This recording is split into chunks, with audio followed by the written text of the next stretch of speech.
দেখো এক্ষুনি ছাদ থেকে পড়ে যেত, কি অবস্থা, মানে ছাদেতে এত পরিমাণ শ্যাওলা হয়েছে, সেখানে এবার নামতে যাবে কি এরকম নামতে যাচ্ছে, ব্যাস পড়ে যাচ্ছে, কি অবস্থা। আমার মেয়েটাকে বললে একটা কথা শোনে না, কি পড়ে যেত যদি তখন কি হতো, মানে জাস্ট কিছু বলার নেই আর। এবার ও আসছে পুজো করবে, ও কিছুতেই শুনবে না, এবার পুজো করতে আসছে আমার সাথে, আর পুজো করবে, উঠছে, কি সুন্দর দেখো লাগছে পায়ের ছাপগুলো, ছোট ছোট পায়ের ছাপ, আমার মেয়ে আমার ছেলে, কি সুন্দর দেখতে লাগছে, ছোট ছোট পায়ের ছাপ, এগুলো দেখতে কিন্তু খুব সুন্দর লাগে, খুব সুন্দর লাগে ছাপগুলো দেখতে।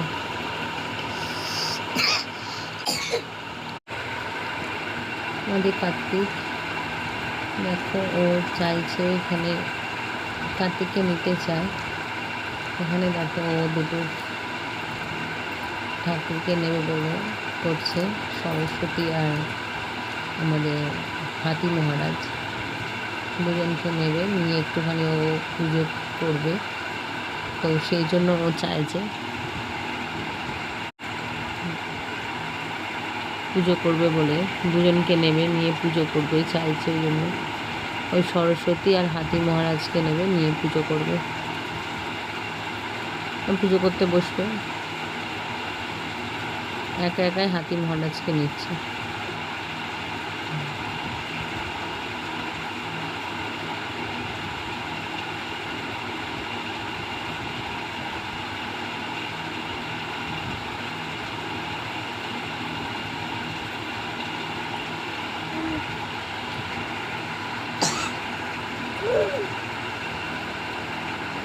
এই যে ও আমাকে বলছে খেতে দিতে, ফুল দিতে বলছে, ফুল দিতে বলছে, খেতে দিতে বলছে, হ্যাঁ ও ফুল নিয়ে পুজো করবে, দেখছো আমার ছোট বাবুটা কীরকম পুজো করছে। এইদিকে আমার মায়ের, মানে আমার মেয়ের সুন্দর সুন্দর পায়ের ছাপগুলো দেখো, আমি আমার মেয়েকে মা বলে ফেলেছি। আমার ছেলের ফুল দিয়ে পুজো করা হয়ে গেছে,